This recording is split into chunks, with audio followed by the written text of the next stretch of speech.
నేను ఎక్కడ చూశానండి? బీసీఎస్సీ సోదరులు అనాలి, బీసీఎస్సీ చౌదరులారా అన్నాడు ఆ పెద్ద మనిషి. ఇంత నడిచినా కూడా నాలిక మందం దక్క పోలేదు, ఆ భాష యొక్క తత్వం అట్టా వచ్చింది. అంతేకాదు ఇంకో పెద్ద చిత్రం అండి, మీరు చూశారో లేదో. ఎందుకు దీన్ని నవరస హాస్య కళా చిత్రం అని అంటున్నానంటే, ఎంత హాస్యాన్ని పండించాడంటే, అదేంటి, మేము అధికారంలోకి వస్తే, వచ్చేది లేదు చచ్చేది లేదు, అది వేరే విషయం. మేము అధికారంలోకి వస్తే ఎంతమంది పిల్లలుంటే అంతమందికి 15,000 రూపాయలు చొప్పున ఇస్తాం అన్నాడు. ఆగొచ్చుగా, జనాన్ని అంటున్నాడు.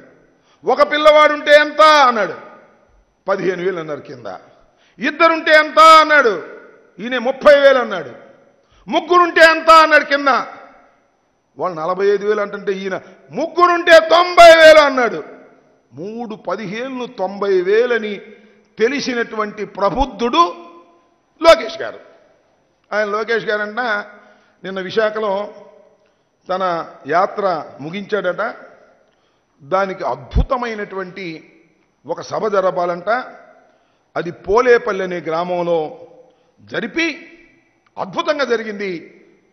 మన లోకేష్ పాదయాత్ర యువగణం అద్భుతంగా జరిగింది, తెలుగుదేశం బతికే ఉంది అని చూపించాలని తాపత్రయపడుతున్నారు.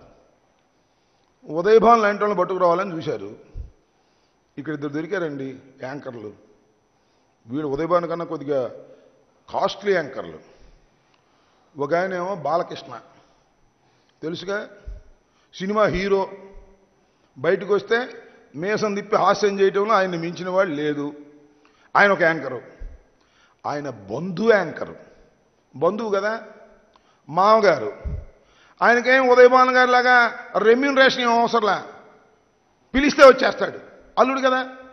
అందుకని పిలిస్తే వచ్చి యాంకరింగ్ చేయడానికి పోలేపల్లిలో సిద్ధంగా ఉన్నాడు. ఆయనతో చాలదంట, ఇంకొక యాంకర్ కావాల్సి వచ్చాడు. ఆయన కొద్దిగా కాస్ట్లీ యాంకర్ అండు. మన బాలకృష్ణలాగా బంధంతో రాడు, ఉదయభానులాగా రెమ్యూనరేషన్తో రాడు. ఆయనకి నోట్లు కావాలి, సీట్లు కావాలి. ఆయనే దత్తపుత్రుడు పవన్ కళ్యాణ్ గారు, ఆ యాంకర్ కావాలి. ఆ యాంకర్ని ముందు పాపం ఇక్కడ మాట చెప్పాలండు.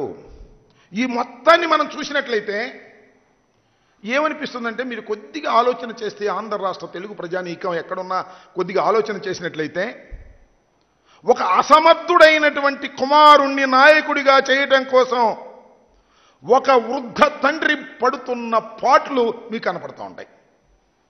నెంబర్ 1, ఆయన తీసుకొచ్చి ఎమ్మెల్సీ ఇచ్చి మంత్రి చేసి ఓడిపోయేంత జరిగిన ప్రయాణం. అదేవిధంగా కుప్పంలో బయలుదేరి రేపు పోలేపల్లిలో విజయోత్సవ సభ పేరుతో జరుగుతున్నటువంటి కార్యక్రమం, ఈ మధ్యలో జరుగుతున్న డ్రామా అంతా పాపం ఈ వృద్ధ తండ్రి పడుతున్నటువంటి ఆవేదన, తన అసమర్థుడైనటువంటి కొడుకుని సమర్థుణ్ణి చేయాలని పడుతున్న తాపత్రయం చూస్తుంటే పాపం కాస్త జాలేస్తుంది. ఎందుకంటే మెటీరియల్ లేదు అక్కడ, మీ అబ్బాయి దగ్గర మెటీరియల్ లేదు. కానీ ఉన్నట్టుగా భ్రమింప చేయాలని చెప్పేసి ఈనాడులో ఫ్రంట్ పేజీ రాతలు, ఆంధ్రజ్యోతిలో ఫ్రంట్ పేజీ రాతలు, TV5లో వార్తలు, ABNలో వార్తలు, దుమ్ము దులిపేస్తే పెద్ద నాయకుడు అయిపోతాడు అనుకుంటున్నారు. నేను అడుగుతానయ్యా, చంద్రబాబు నాయుడు గారు అంత బాగా విజయవంతమైతే మీ అబ్బాయి ఒకరి చేత పెట్టచ్చు, నువ్వు కూడా కలిపి పెట్టచ్చు, బాలకృష్ణ ఎందుకు? అంతకన్నా మించి కాస్ట్లీగా ఉన్నటువంటి మీ దత్తపుత్రుడు యాంకరింగ్ ఎందుకు అని అడుగుతా ఉన్నా. ఇవాళ దత్తపుత్రుడు యాంకరింగ్ గురించి చెప్పాలి. ఇక్కడ ముందు పాపం అడిగారు చంద్రబాబు నాయుడు గారు, మా అబ్బాయి నాయకుడిని చేయాలనుకుంటున్నాను, యువగణం విజయవంతం కాలేదు, నువ్వు వస్తే ఆఖరిలో బాగా జనం కూడా వస్తారు, నువ్వు రమ్మని అన్నారు. అన్నాడు ఆయన. నేను రానన్నాడు. ఎందుకు రానన్నాడు తెలియదు. మళ్ళా ట్రై చేశారు. ఎవరి ద్వారా? నాదెళ్ల మనోహర్ గారి ద్వారా. అయ్యా నువ్వైనా చెప్పు, మా అబ్బాయి యువగణం మీటింగ్కి ఎండింగ్కి పవన్ కళ్యాణ్ గారు మా దత్తపుత్రుడు వచ్చేటట్టుగా చేయమంటే అన్నాడు. మళ్ళా మొన్న వెళ్ళారండి, చంద్రబాబు నాయుడు ఇంటికే వెళ్ళాడు, అన్నీ మాట్లాడుకున్నాడు. ఏం మాట్లాడుకున్నాడో తెలుసా? సీట్లు, నోట్లు. పాపం ఉదయభాన్ అయితే ఓన్లీ నోట్లే. మన యాంకర్ అయితే పవన్ కళ్యాణ్ గారికి నోట్లు సీట్లు రెండు కావాలి, రెండు మాట్లాడుకున్నారు. అప్పుడు అన్నాయన అన్నాడు. ఇప్పుడు ఒకసారి అన్నాడు, ఇప్పుడు అన్నాడు. రేపు వెళ్తున్నాడంట అక్కడికి.